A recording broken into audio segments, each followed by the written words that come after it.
सांगली जिल्ह्यातल्या तासगाव तालुक्यातील तुर्ची इथल्या डॉक्टर अनिकेत पाटील यांनी 8 फेब्रुवारी 2018 साली शिक्षण क्षेत्रात झेप घेतली. एका छोट्याशा CNC ट्रेनिंग सेंटरपासून सुरुवात केली. नंतर 2019 साली मोबाईल दुरुस्ती इलेक्ट्रिशियन यासारखे कोर्स इन्स्टिट्यूटमध्ये सुरू केले.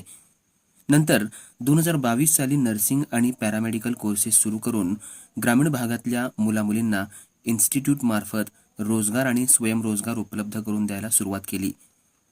अल्पावधीत हजारो मुलामुलींना संस्थेमार्फत रोजगार उपलब्ध करून दिले आहेत.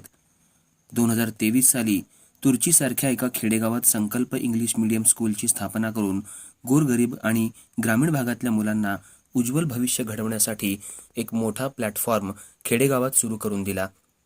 अत्यंत माफक फीमध्ये ग्रामीण भागातली देखील मुलं शहरी भागातल्या मुलांसोबत डॉक्टर, इंजिनियर बनू शकतील यासाठी ग्रामीण भागात इंग्लिश मीडियम स्कूलची स्थापना केली.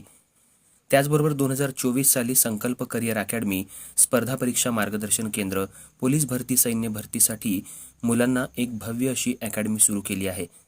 या कार्याची दखल घेऊन डॉक्टर अनिकेत युवराज पाटील सर यांना गांधी पीस फाउंडेशन नेपाळच्या वतीनं 20 एप्रिल 2024 रोजी पुणे इथं ऑनररी डॉक्टरेट पदवी प्रदान करण्यात आली.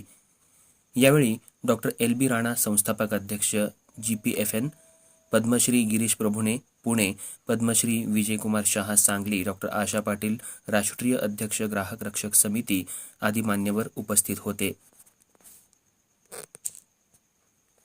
अर्धराज्य न्यूज मराठीसाठी कवठे महांकाळ प्रतिनिधी जगन्नाथ सकट.